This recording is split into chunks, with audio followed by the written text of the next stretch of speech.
নমস্কার বন্ধুরা। তো দেখে তো বুঝতেই পেরেছো যে কি আজকে রান্না করব। তো সবজি কিন্তু অনেকেই পছন্দ করে না, কিন্তু যদি সবজিগুলোকে একটু যত্নভাবে রান্না করা যায় তাহলে কিন্তু সবাই চেটেপুটে খেয়ে নেয়। তো আমিও আজকে বানাবো কুঁদরির রেসিপি। তো কুঁদরিটাকে আমি ভালো করে ধুয়ে পরিষ্কার করে নিচ্ছি। তো কুঁদরি প্রথমে ধুয়ে নিয়েছি, এবারে আমি কেটে নিচ্ছি। তো পুরো রেসিপিটা দেখার অনুরোধ রইল। পুরো রেসিপিটা না দেখলে কিন্তু বুঝতেই পারবেন না যে আমি কিভাবে রান্নাটা করেছি। তো কুঁদরিগুলোকে ভালো করে আমি এখানে কেটে নিয়েছি। তো কুঁদরিগুলোকে বেশি কিন্তু পাতলা করব না, দুভাগ করে আমি সব কুঁদরিগুলো কেটে নেব। তো কুঁদরিগুলো আমার কাটা হয়ে গেছে। এখানে নিয়েছি দুটো টমেটো। তো টমেটোগুলোকে আমি 4 ভাগ করে নিচ্ছি, আর ছোট টমেটোকে আমি 2 ভাগ করেই রেখেছি।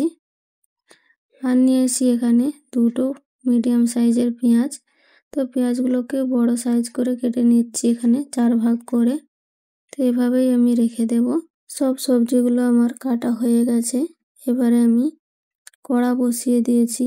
গ্যাসের ফ্লেম হাই করে কড়াটা ভালো করে গরম করে দিয়ে দিচ্ছি এখানে সরষের তেল। তেলটা ভালোভাবে এখানে গরম করে নিয়েছি। তারপর দিয়ে দিচ্ছি এখানে 5 ফোড়ন। 5 ফোড়নটা ভালো করে ভেজে নিয়ে এবারে কুঁদরিগুলো এখানে আমি দিয়ে দেব। তো সব কুঁদরিগুলো আমি দিয়ে দিলাম এখানে। তারপর কুঁদরিগুলোকে আমি ভেজে নেব। তো এখানে আমি লবণ কোনো কিছুই ব্যবহার করব না। কুঁদরিগুলো একটু নরম হওয়া পর্যন্ত গ্যাসের ফ্লেম লো রেখে এখানে ঢাকা দিয়ে ভালো করে ভেজে নেব। তো কুঁদরিগুলো হালকাভাবে ভাজা হয়ে গেছে। তো কালারটা ভালোভাবে এসে গেছে। তো এবারে আমি এখানে দিয়ে দেব আলু। আপনারা চাইলে আলুটা নাও দিতে পারেন। তো যে কোনো সবজিতে কিন্তু আলুটা দিলে তার স্বাদটা কিন্তু আরও বেড়ে যায়। তো তার জন্য আমি এখানে একটা মিডিয়াম সাইজের আলু এখানে একটু মোটা মোটা করে কেটে দিয়েছি। তো আপনারা যদি আলু পছন্দ না করেন নাও দিতে পারেন। তো আলুটাকেও ভালো করে আমি কুঁদরির সাথে একটু ভেজে নিয়েছি। তো আলু কুঁদরি ভালো করে ভাজা হয়ে গেছে। এবারে যে আমি কেটে রেখেছিলাম পেঁয়াজ আর টমেটো, পেঁয়াজ টমেটোটাও আমি এখানে দিয়ে দিচ্ছি। তো এগুলোকে ভালো করে ভেজে নেব। তো নরম হওয়ার জন্য পেঁয়াজটা টমেটো একটু নরম হয়ে যাবে, তার জন্য আমি এখানে 1 থেকে 2 মিনিট মতো ঢাকা দিয়ে দেব। তারপর ঢাকাটা খুলে নিয়েছি। এবারে গ্যাসের ফ্লেম একটু মিডিয়াম করে টমেটো আর পেঁয়াজটাকে ভালো করে ভেজে নেব।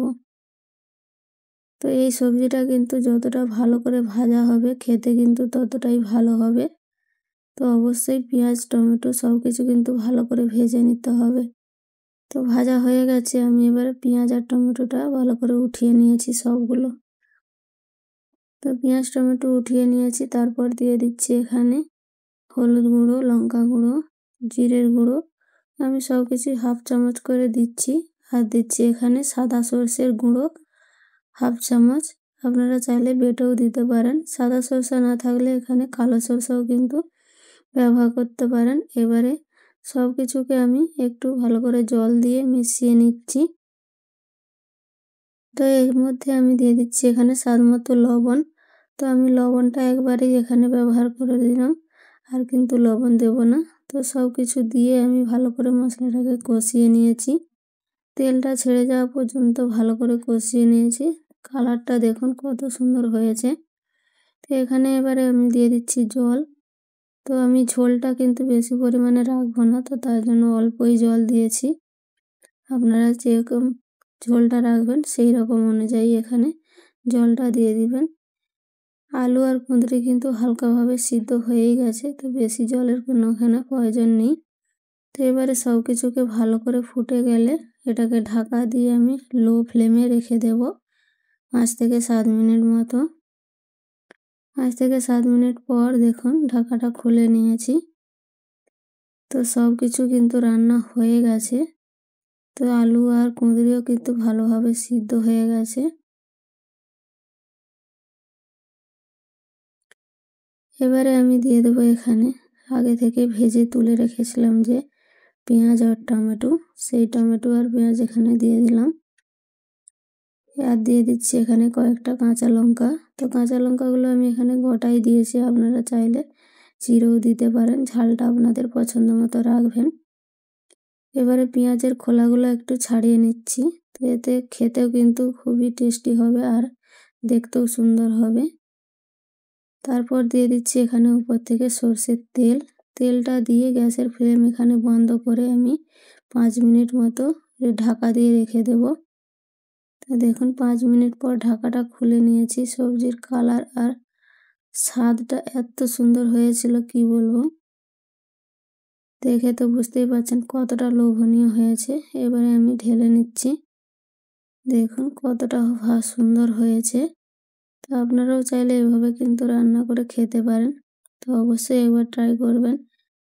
তো ভিডিওটা যদি ভালো লাগে অবশ্যই লাইক কমেন্ট করে শেয়ার করে চ্যানেলটাকে সাবস্ক্রাইব করে পাশে থাকবেন। যেসব দিদিভাই দাদাভাইরা আমার ভিডিও দেখে খুব সুন্দর সুন্দর কমেন্ট করে তাদেরকে অসংখ্য অসংখ্য ধন্যবাদ।